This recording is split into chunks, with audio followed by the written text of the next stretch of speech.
Hello everyone, welcome back to Random Matrix Theory. This is lecture 12.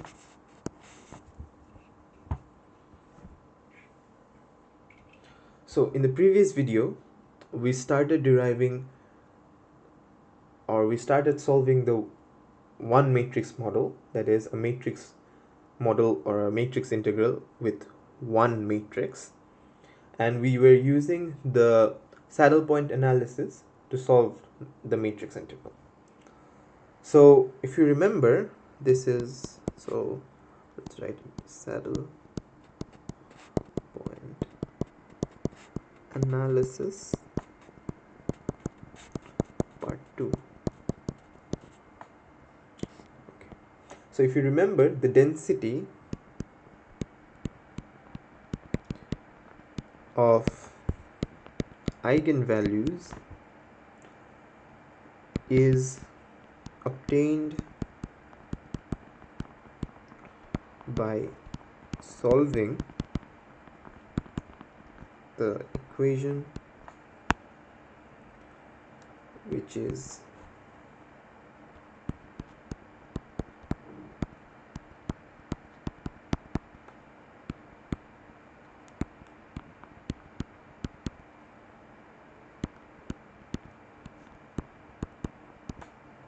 this. If you solve this equation, and this is in terms of the potential W, that is the potential is in terms of the eigenvalues, and if you solve this equation, you get your density function, which helps us solve which gives every information about a matrix model. So one way to solve this is to introduce a function called the resolvent. A function called resolvent. So a resolvent that I will define in a bit is a very useful quantity in the applied side of random matrix theory. Even in the applied side, if you know the resolvent, if you can solve in terms of the resolvent, if you know the resolvent of a matrix model, you can compute different quantities of interest. So the resolvent is a very useful quantity in, say, physics, computer science. So if you know the resolvent, or if you know how to compute a resolvent, you have a lot of information about the matrix model. So the resolvent is defined as it's W, small w. This is for the potential, I'm using a big W. For the resolvent, I'm using a small w. It equals 1 over n trace of 1 over p minus m. And this p variable is sometimes, it's just a variable, so it's just a variable that covers my complex plane. In physics, sometimes it's taken as the energy plane, and so on. So this resolvent also has a different expression, or I can write it in terms of generating function of the correlation functions. And what does that mean? I'll explain in a bit. Resolvent can be written in terms, or can be written, let's write like this, as a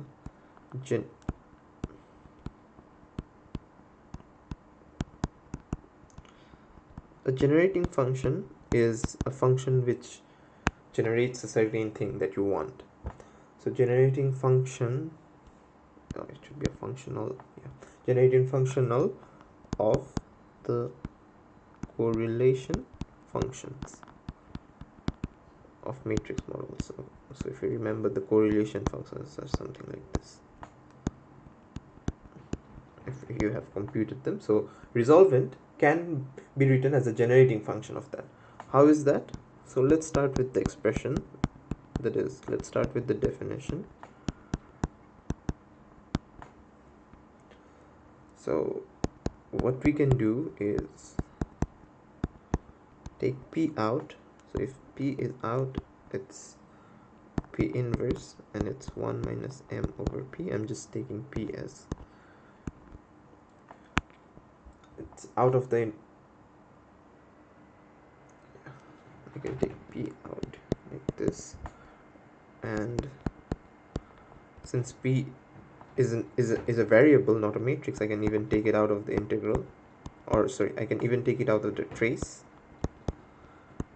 P inverse, and using the geometric series summation formula, if you remember, ARK equals 0 to infinity. If you have a sum like this, it's just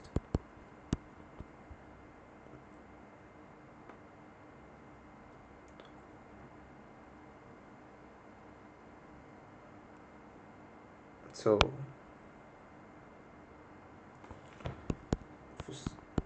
using this, you can write it like this: 0 to infinity trace of M.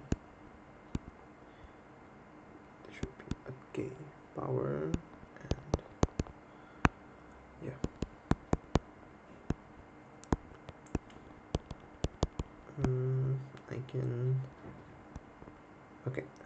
I can take the p's outside, so it's just minus k minus 1. Yeah, that's good.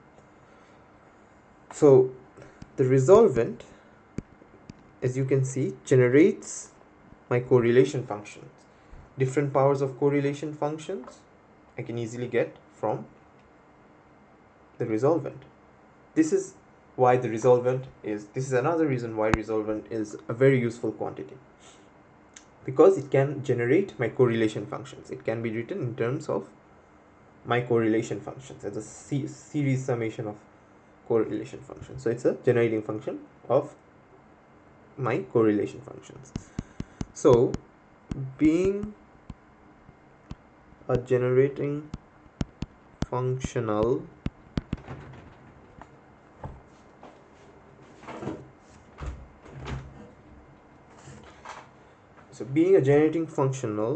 of connected correlators or correlators, that is a generating function of my correlation functions, it admits an expansion. That is, if you remember, I can expand matrix models in terms of the genus. I can do the same with the resolvent.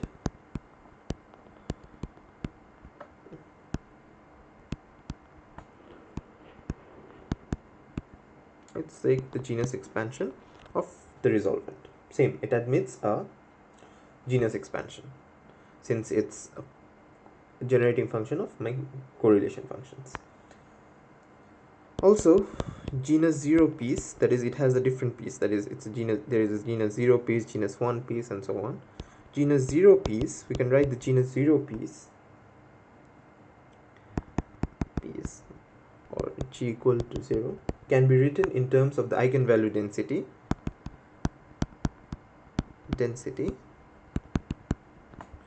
In terms of the eigenvalue density, I can write it like this: the genus 0 piece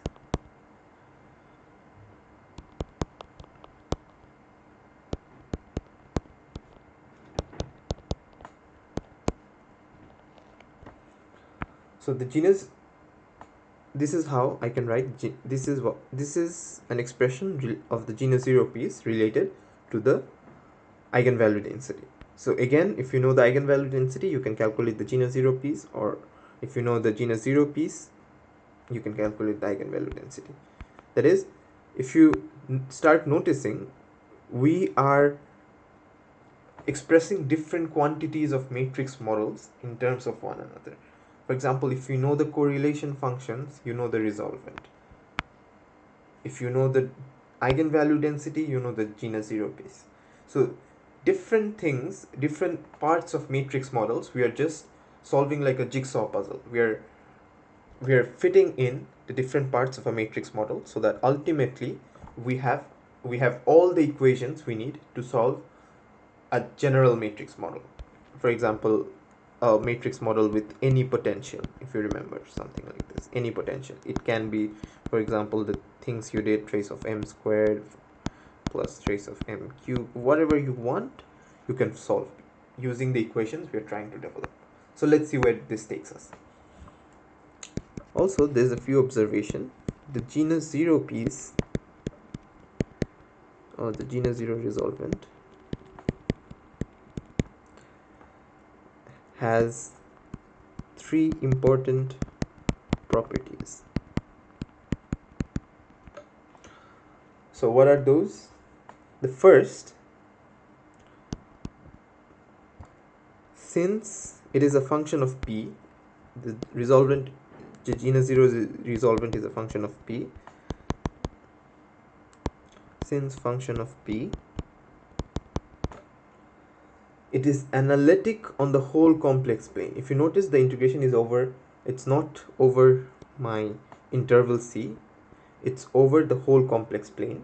Okay, so my genus 0 piece is analytic over the whole complex plane except at lambda equal to p.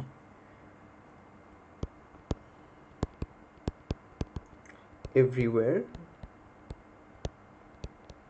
except lambda equal to p. And where does lambda equal to p belong? In the interval. So analytic everywhere or on the whole complex plane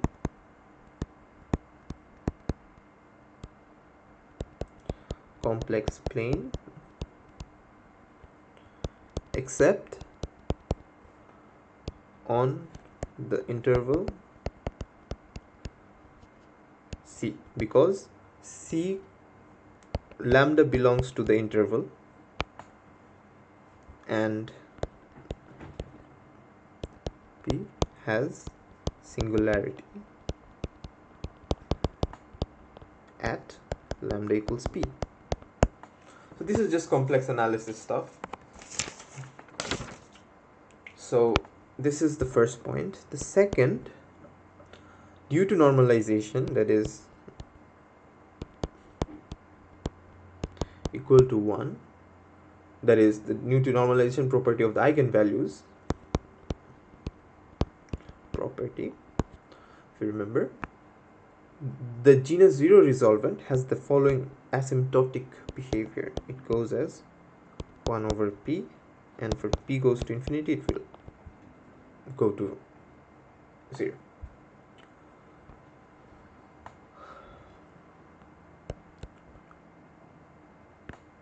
And last, the third point, this is the asymptotics. Let's write it somewhere. Asymptotics. Totic behaviors. This is our asymptotic behaviors. Finally, also, we can compute the discontinuity as we cross the interval or on the interval.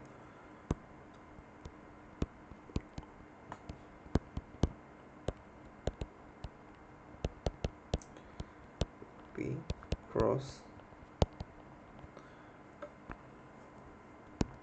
interval c. That is, in the interval c, we can compute the discontinuity of this. How do we do that? It's one of the most useful formulas of, and one of the useful things you have learned in complex analysis, that is residue theorem. Residue at lambda equals p, right? Because there is a singularity. If you remember the residue theorem, and using residue theorem, there is a residue at lambda. So rho of lambda, you can write it like this, I epsilon, so lambda minus I epsilon. So using residue theorem, we can reach this conclusion. Okay, So if the resolvent at genus 0 is known, we can compute planar free energy, eigenvalue distribution, and so on. That is, if you know the genus 0 piece at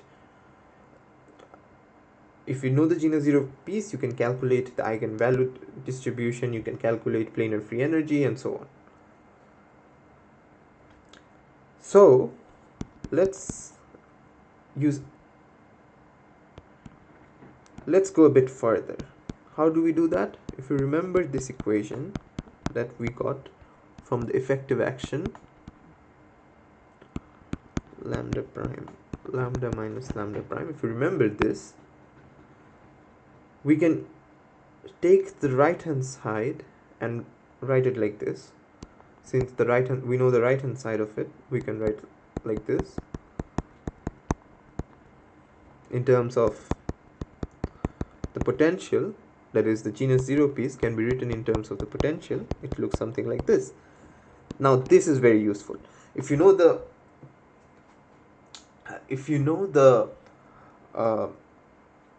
potential, and if you take a derivative of it, you arrive at the resolvent, and resolvent helps us compute the eigenvalue distribution. So see how we are relating different things on the matrix model side. So if you know one thing, you can easily calculate the others. So this equation determines resolvent in terms of the potential. Resolvent in terms of the potential.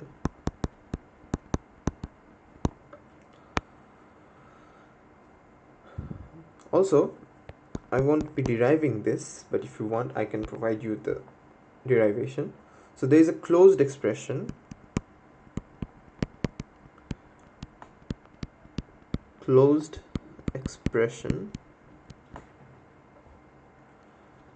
for the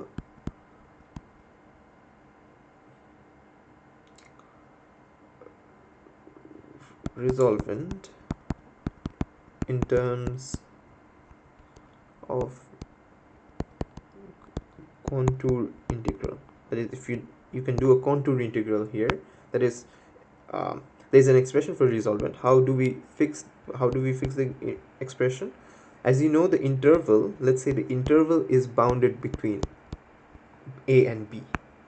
That is, it's bounded in this between these two values. This is our interval.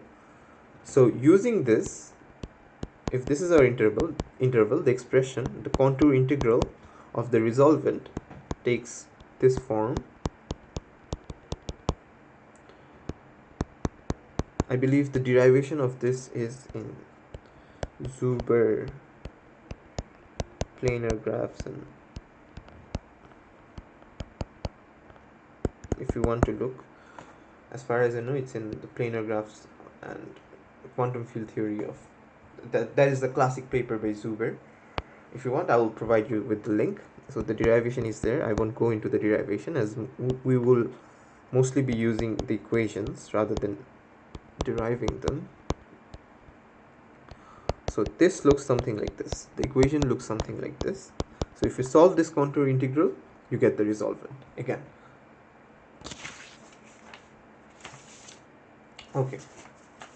Also, in terms of the potential,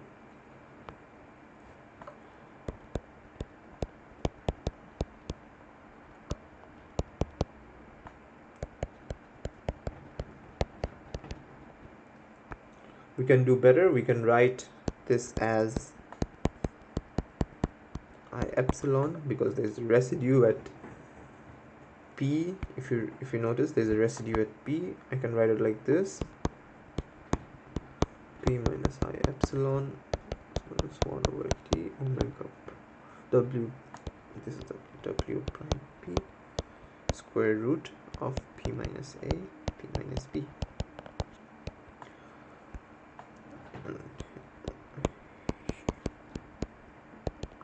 Is this expression.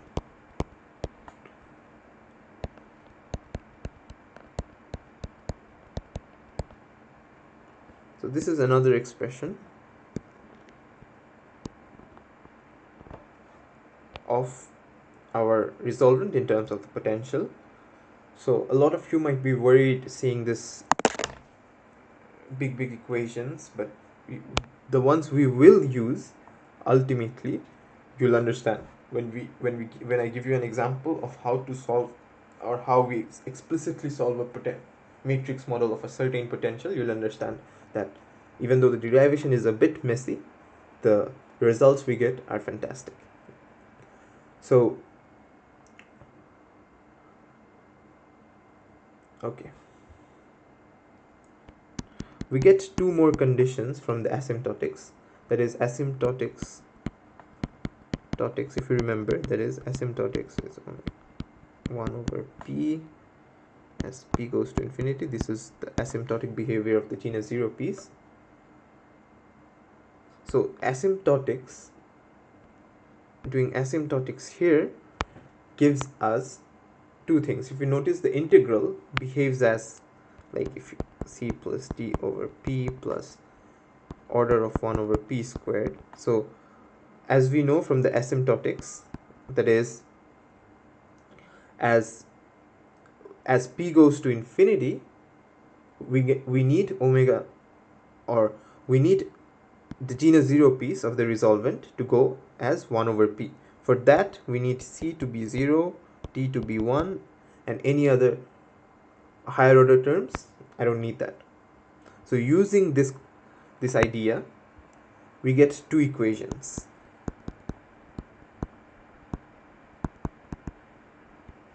That is this equation, that these are the two equations that we will mostly be using.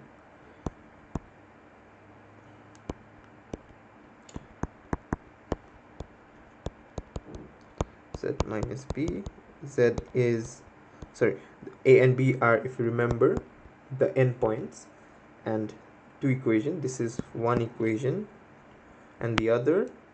These two equations are the most useful equations, and we'll be using them to find out the endpoints of the cut.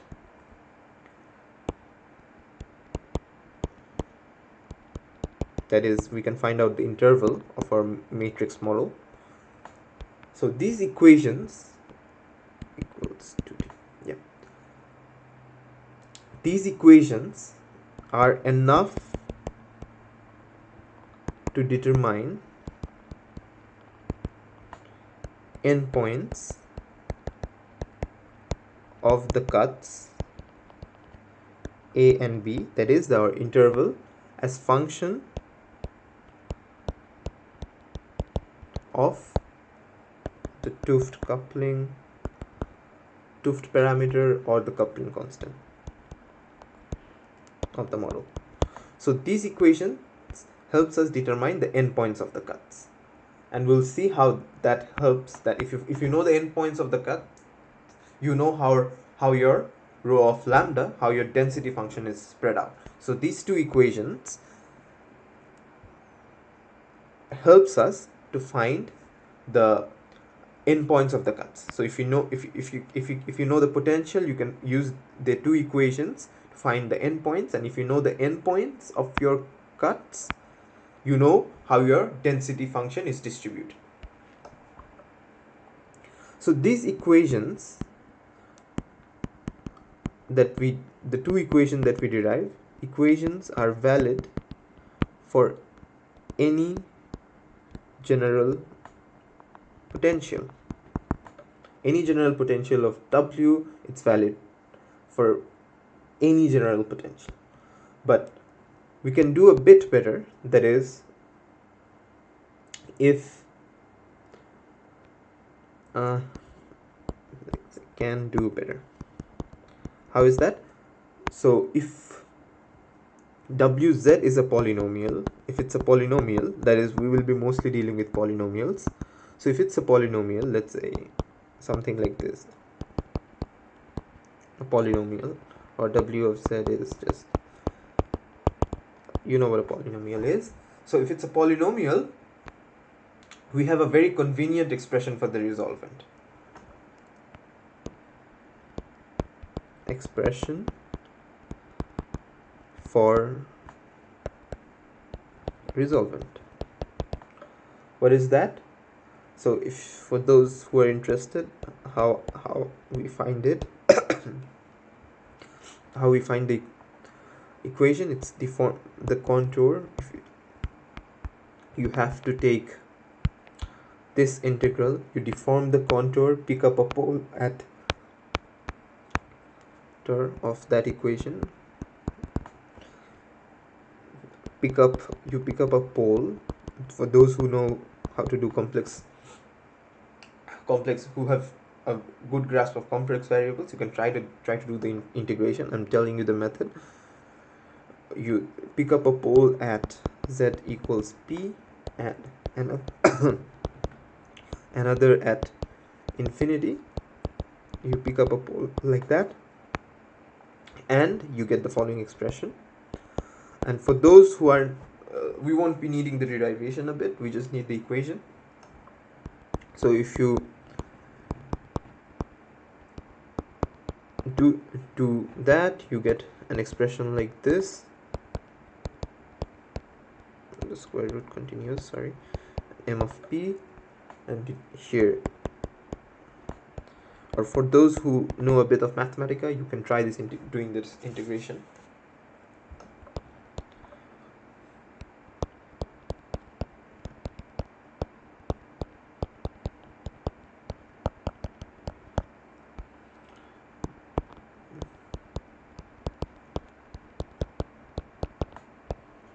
This is the expression for your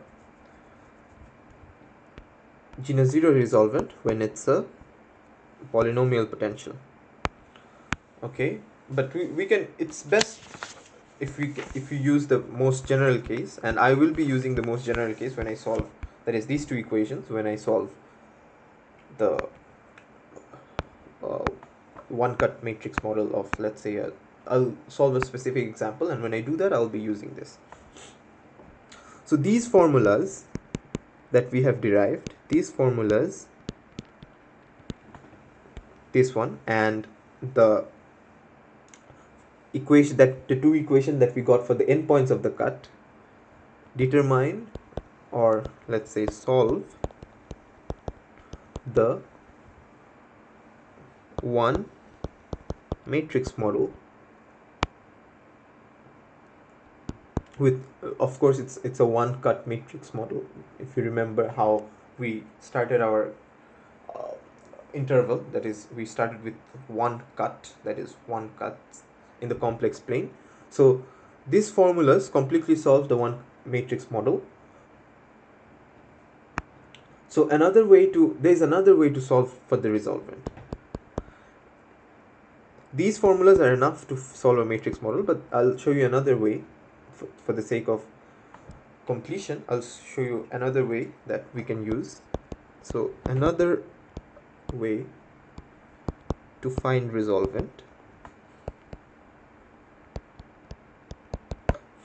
that is, you start with this expression, if you remember, 1 over 2t,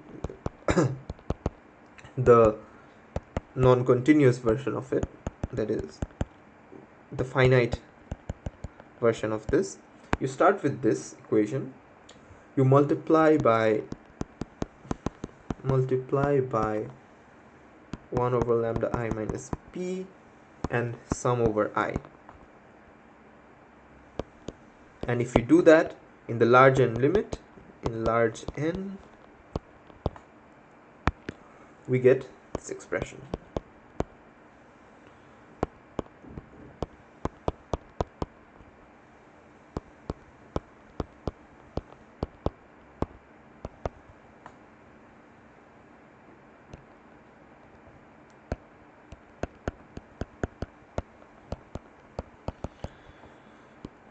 So this is another way to solve it, and here Rp is something like this.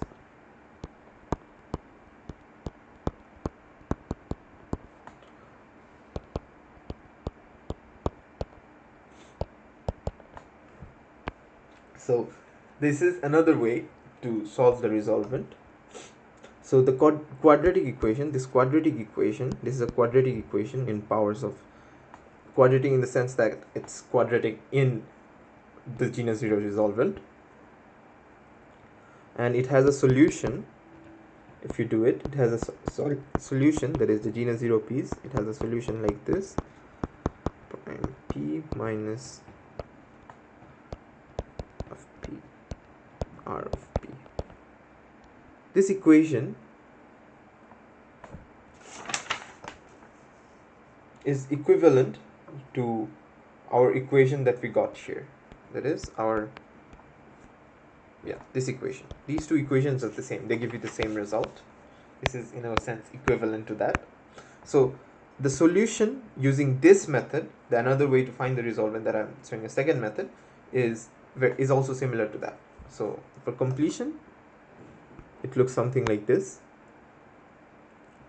So to finish off, a useful way to encode the solution of matrix models is to define something like this. So a useful way to encode the solution to the matrix model is to define